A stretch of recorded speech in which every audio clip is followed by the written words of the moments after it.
7월 26일 새벽 기도의 말씀입니다. 오늘 본문은 예레미야 38장 1절부터 13절입니다. mattan의 아들 스바랴와 바스울의 아들 그다랴와 셀레미야의 아들 유갈과 말기야의 아들 바스울이 예레미야가 모든 백성에게 이르는 말을 들은즉 이르기를, 여호와께서 이와 같이 말씀하시되 이 성에 머무는 자는 칼과 기근과 전염병에 죽으리라. 그러나 갈대아인에게 항복하는 자는 살리니 그는 노략물을 얻음같이 자기의 목숨을 건지리라. 여호와께서 이와 같이 말씀하시니라. 이 성이 반드시 바벨론의 왕의 군대의 손에 넘어가리니 그가 차지하리라 하셨다 하는지라. 이에 그 고관들이 왕께 아뢰되, 이 사람이 백성의 평안을 구하지 아니하고 재난을 구하오니 청하건대 이 사람을 죽이소서. 그가 이같이 말하여 이 성에 남은 군사의 손과 모든 백성의 손을 약하게 하나이다. 시드기야 왕이 이르되, 보라, 그가 너의 손에 안에 있느니라.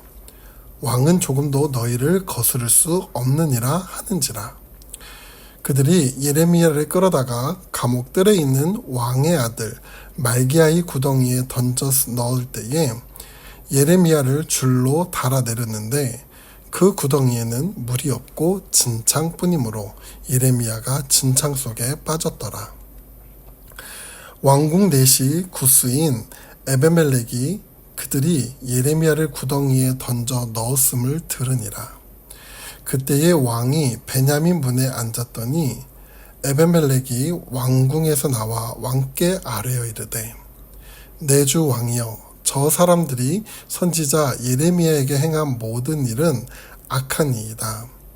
성중에 떡이 떨어졌거늘 그들이 그를 구덩이에 던져 넣었으니 그가 거기에서 굶어 죽으리이다 하니, 왕이 구스 사람 에베멜렉에게 명령하여 이르되, 너는 여기서 30명을 데리고 가서 선지자 예레미야가 죽기 전에 그를 구덩이에서 끌어내라. 에베멜렉이 사람들을 데리고 왕궁 곳간 및 방에 들어가서 거기에서 헝겊과 낡은 옷을 가져다가 그것을 구덩이에 있는 예레미야에게 밧줄로 내리며, 구스인 에베멜렉이 예레미야에게 이르되, 당신은 이 헝겊과 낡은 옷을 당신의 겨드랑이에 대고 줄을 그 아래에 대시오. 예레미야가 그대로 하매 그들이 줄로 예레미야를 구덩이에서 끌어낸지라. 예레미야가 시위대 뜰에 머무느니라. 아멘. 오늘 본문은 남유다를 향해 하나님의 말씀을 전하다가 죽을 위기에 처한 예레미야 선지자의 상황을 기록하고 있습니다. 우리가 계속해서 함께 살펴본 대로 예레미야는 남유다를 향해 두 가지의 메시지를 선포했습니다. 첫 번째는 남유다는 이제 곧 바벨론의 느부갓네살 왕의 손에 멸망할 것이요, 예루살렘 성은 파괴되고 불태워질 것이라는 것과, 두 번째는 만약 바벨론에게 항복하고 그들의 멍에를 매면 살 것이지만 끝까지 항복하지 않는다면 칼과 기근과 전염병으로 죽게 된다는 메시지였습니다. 예레미야 선지자의 이러한 메시지는 유다의 왕과 백성에게 불쾌하게 받아들일 수밖에 없는 메시지였습니다. 바벨론과 맞서 끝까지 싸워야 한다고 말해도 모자를 판에 항복해야 한다는 메시지는 예레미야를 매국노요, 반역자라고 많은 사람들이 생각하게 되었습니다. 그리고 사람들의 이러한 반응은 결국 예레미야 스스로에게 순환과 고통을 갖게 되게 하였습니다. 오늘 본문에 보면 네 부류의 사람들이 등장합니다. 먼저 예레미야와 예레미야를 고소한 4명의 사람들, 그리고 그 고소를 받아들인 시드기야 왕과 또 한 명의 사람 넷이 에베멜렉입니다.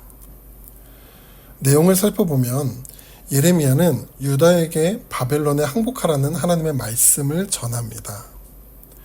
바벨론에게 항복하는 것은 유다에게 있어 굴욕적인 일이지만 하나님의 말씀이기에 받아들이고 따랐어야 합니다. 그러나 이러한 굴욕적인 메시지를 들은 네 명의 사람, 스바다, 크다랴, 유갈, 바스울은 모든 백성에게 선포한 메시지의 내용을 문제 삼으며 한 나라의 선지자라 하는 자가 어떻게 이런 소리를 할 수 있냐며 분노하며 그를 고발하였습니다. 여기서 우리가 먼저 살펴볼 것은 예레미야를 고발한 이 네 명의 사람들의 신분을 보면 당시 유다의 고위 관리들이었다는 것입니다. 이들이 예레미야를 고발한 이유를 4절에 보면 나라의 평화와 백성의 안위를 위해서 말하지 않고 오히려 유다는 망할 것이니 목숨이라도 구하려면 바벨론에 항복해야 한다고 말하는 것이 맞냐며 이런 말을 하니 백성들의 사기가 꺾이지 않냐 말하며 예레미야를 고발한 것입니다. 표면적으로 살펴보면 이 고관들의 말이 틀려 보이진 않습니다. 그러나 이들의 의도를 보면 유다 백성을 생각하는 정의감이 아닌 사적인 이익과 욕심 때문에 이러한 말을 한 것입니다. 바벨론은 정복한 나라들의 백성에게는 굉장히 온유한 대우를 하였습니다. 그러나 정복당한 나라가 반란을 일으키지 못하도록 왕과 고위 관리들에게는 형벌을 가하며 굉장히 냉정하게 대했습니다.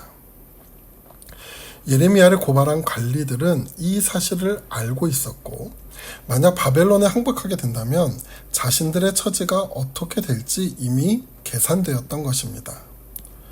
그래서 나라를 지키려는 정의감을 핑계삼아 유다의 위협이 되는 모든 것을 제거하고자 했고 그래서 예레미야를 고발한 것입니다. 이 고위 관리들 또한 유다의 백성이고 하나님의 백성입니다. 그러나 그들에게 있어 하나님을 잃어버렸을 때 자신의 이익 유무를 먼저 따지며 하나님의 음성을 듣지도 받아들이지도 않는 우둔함을 보입니다. 그런데 이런 우둔함은 이 고발을 들은 시드기야 왕에서도 나타납니다. 고관들의 고소를 들은 시드기야 왕은 5절에 이렇게 반응합니다.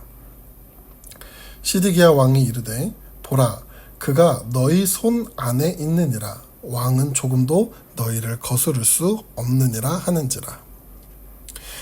여기 보면 너희를 거스를 수 없다라고 말합니다.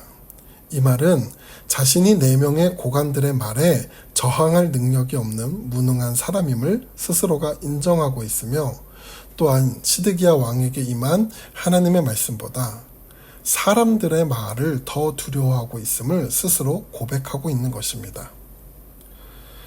시드기야 왕의 이러한 모습은 우리가 하나님을 신뢰하지 않고 세상의 힘을 의지하거나 때론 그 힘을 두려워할 때 나타나는 연약한 모습을 드러냅니다. 지금 성도님들의 상황 속에 여러 모양의 걱정과 두려움을 갖는 모습이 있다면 그것이 하나님을 향한 신뢰와 믿음이 연약해져서 그런 건 아닌지 한번 살펴보시기 바랍니다. 결국 시드기야 왕의 이러한 연약함은 예레미야의 신변을 넘겨주게 되고 하나님의 말씀을 전하는 것에 순종한 것뿐이었던 이 예레미야는 우물 구덩이에 빠뜨려져 죽게 되는 상황에 처하게 됩니다. 우리는 이 예레미야의 상황을 보며 한편으로는 억울하다는 생각이 듭니다. 말씀을 따라 말씀대로 순종해 말씀대로 행하였을 뿐인데 그 결과가 복이 아닌 고통이 주어졌을 때 우리는 때론 신앙의 배반감을 가질 때도 있습니다. 사역을 하다 보면 적지 않게 이러한 모습을 신앙의 상처를 받는 분들을 종종 보게 됩니다. 열심히 신앙생활하며 예배, 교회 봉사 등 삶을 말씀대로 살려고 발버둥 치는 분들의 삶 속에 고난과 고통이 던져질 때 때론 인간적인 억울함에 그것을 견디지 못하고 무너지는 분들을 많이 보았습니다. 만약 지금 말씀을 함께 나누는 분들 중에 이러한 성도님들이 계시다면 오늘 말씀의 마지막 부분을 보며 하나님의 위로가 있길 바랍니다. 우물구덩이에 빠진 예레미야는 하나님의 말씀을 전했지만 결국 유다도 바벨론 손에 멸망하게 되고 뿐만 아니라 자신의 삶도 이제 이것으로 허무하게 끝날 것이라는 생각을 했을 것입니다. 그런데 하나님의 구원의 역사는 여기서 멈추지 않았습니다. 이 상황 가운데 전혀 예상하지 못한 한 사람이 등장합니다. 그 사람은 넷이었던 에베멜렉이라는 사람입니다. 이 넷이는 시드기야 왕을 찾아갑니다. 그리고 9절에 이렇게 말합니다. 내주 왕이여, 저 사람들은 선지자 예레미야에게 행한 모든 일은 악하니이다. 성중에 떡이 떨어졌거늘 그들이 그를 구덩이에 던져 넣었으니 그가 거기에서 굶어 죽으리이다 하니. 이 넷이는 고관들의 행동을 악하다라고 고발합니다. 사실 이 넷의 행동은 왕궁의 실세들이었던 고관들에게 맞서는 행동으로 그의 목숨을 보장할 수 없는 행동이었습니다. 그러나 그가 이렇게 행동할 수 있었던 이유는 무엇일까요? 본문 1절과 7절을 보면 동일하게 사용되는 단어가 있는데 바로 들었다입니다. 1절의 들음은 고관들이 예레미야의 메시지를 들은 것이고 7절의 넷의 들음은 예레미야의 메시지로부터 고관들의 고발 그리고 예레미야의 처한 모든 상황을 들었다는 것입니다. 넷인 에베멜렉은 자신이 들음에서 두 가지를 생각했을 것입니다. 하나는 예레미야가 전한 하나님의 말씀을 온전히 들음입니다. 그 이유는 예레미야를 부르는 호칭에서 엿볼 수 있는데 4절에서 고관들은 예레미야를 선지자로 보지 않고 이 사람이라고 지칭합니다. 그런데 넷이는 9절에서 선지자라고 표현합니다. 예레미야가 전한 하나님의 메시지를 고관들은 받아들이지 않았지만 이 넷이는 받아들이고 있는 것입니다. 심지어 이 넷이는 이방인이었습니다. 그리고 넷인 에베멜렉이 듣고 생각한 두 번째는 예레미야의 절망적 처지입니다. 이 넷이는 시드기야 왕에게 가서 성중에 떡이 다 떨어졌는데 그들이 예레미야를 구덩이에 던졌으니 그가 거기서 굶어 죽으리라 라고 말합니다.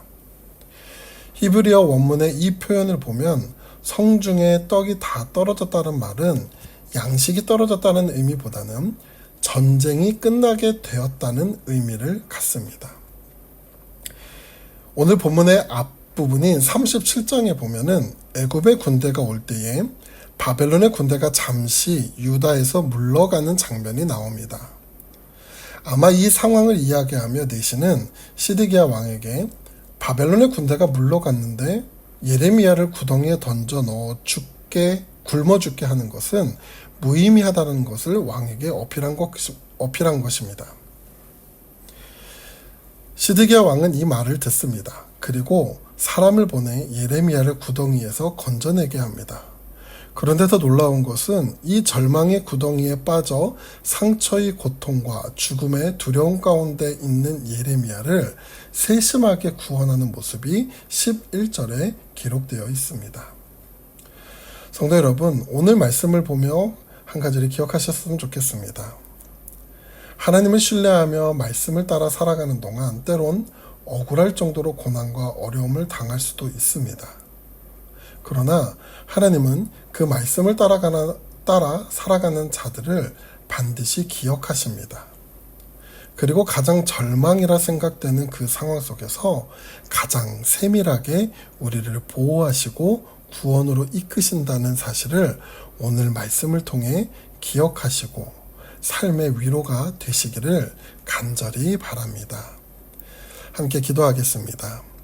하나님, 우리는 말씀대로 살아가는 삶 속에서 때론 신앙의 배신감처럼 다가오는 삶의 여러 고난과 고통이 있습니다.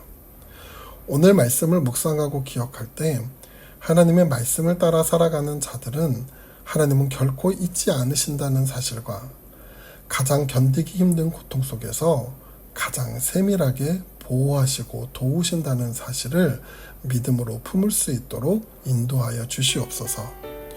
오늘 하루의 삶 속에서도 하나님의 구원의 손길을 발견하게 하실 줄 믿으며 예수님의 이름으로 기도합니다.